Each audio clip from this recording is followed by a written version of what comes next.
Well, good afternoon, everybody. How y'all doing? Pretty good here, and welcome to the channel. Hey, today I want to get on here and talk about Tacoma mod costs. Now, I'm not talking about monetary costs, although we'll talk about that for just a quick second. But I'm talking about the other costs. The other costs that are incurred, potentially, when you mod your Tacoma. Because I believe most Tacoma mods come at a cost, and not all monetary. First of all, let's talk about the monetary. I know I just said that, right? But obviously there is a monetary cost that you have when you do any mod, right?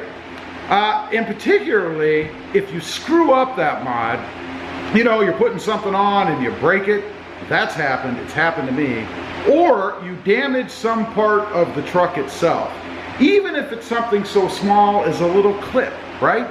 Unless you've got one of those clips lying around and you know they're not cheap, you can go pick one up at Toyota, and one of those little door clips costs you like $5. I mean, you know. But you're gonna have potentially other costs, and if you damage the truck bad enough, let's say you pop the electrical system, worst case, and that's like a nightmare when you're doing electrical work, are you gonna be able to fix that yourself? Are you gonna be able to fix it for free? Probably not. You're probably gonna have to make a trip to the dealership, and the cost of that mod just went way up. Next, the cost of comfort. It can be reduced depending on what sort of mod you're doing. Now, that can come in the form of tire ride quality. You know, recently, I took the Nitto Ridge Grapplers off of my Tacoma because of the 2020 that I'm getting. I may have mentioned that before. And I noticed a big difference in ride quality by going back to a more OEM tire setup with a bigger wall and all that good stuff, different tread. You know, when you put a tire on there that's bigger and has deeper tread, you're gonna lose some ride quality. It's gonna be a stiffer, harder ride.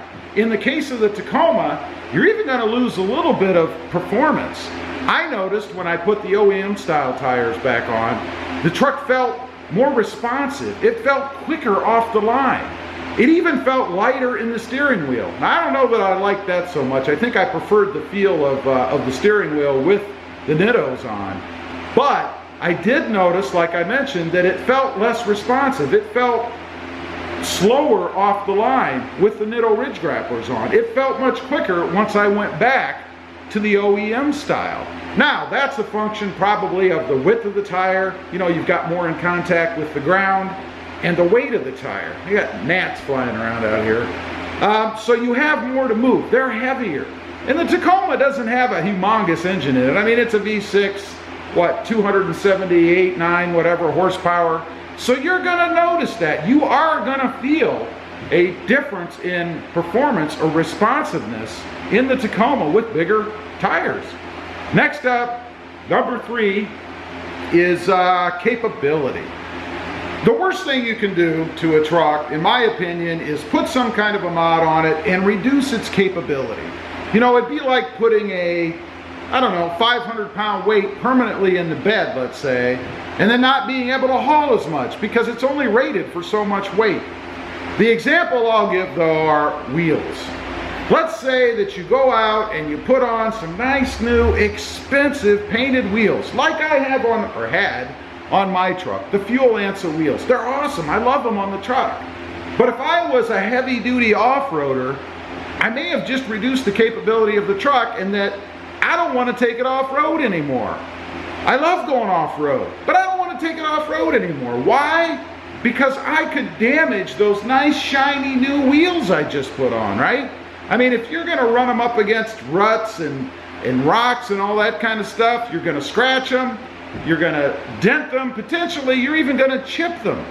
So by doing that, you may have just reduced the capability of the truck. I mean, the Tacoma is perfectly capable to go off-road right out of the box, right?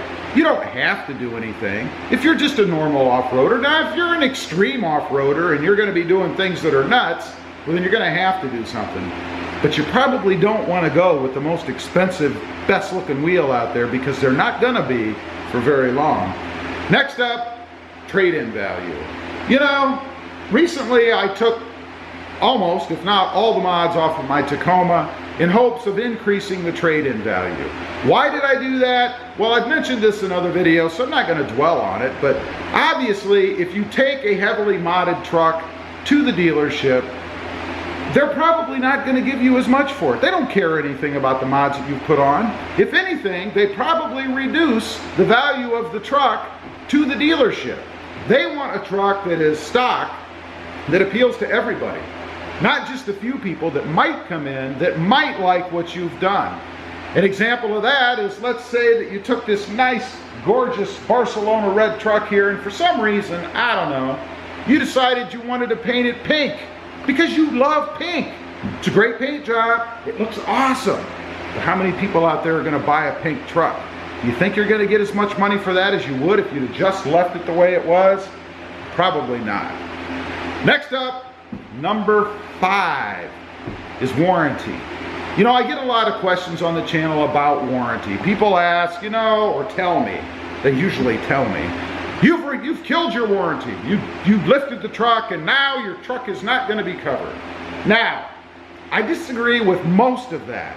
The one little part I do agree with is that if something goes wrong that can be directly attributed to the lift or any mod that you've done, of course the dealership is not going to cover that. It's not their fault that you decided to bring in a lifted truck that blew a shock in the back because you did something wrong, or a block that fell out and damaged the leaf springs.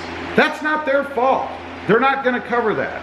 However, if the engine blows up and all you've done is put an emblem on the side, it is modded, right? They're not going to deny your warranty. They can't prove that the emblem you stuck on the side of your truck caused the motor to blow up.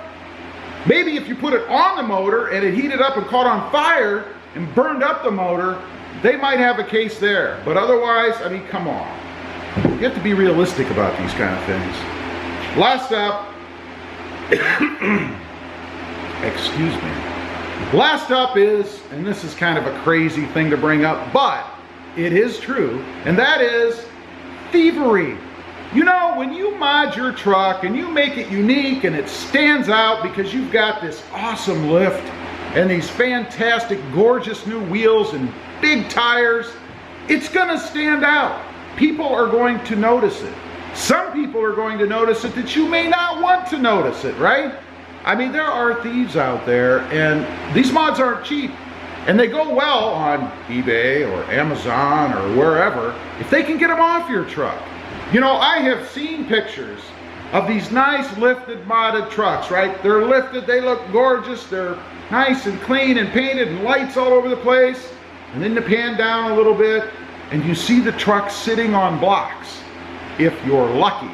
Because overnight, the thieves came in and they decided that those wheels and tires that you put on, that you love so much and paid so much money for, are a little more valuable to them on the black market. So they take them off. And I say you're lucky because hopefully they didn't just drop that truck on the ground and now you have even bigger problems.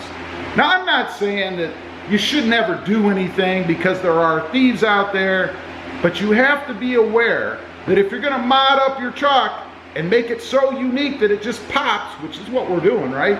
Pops for us, and of course it's going to pop for other people. That could be a problem. In the case of wheels and tires, I'll give you a little tip.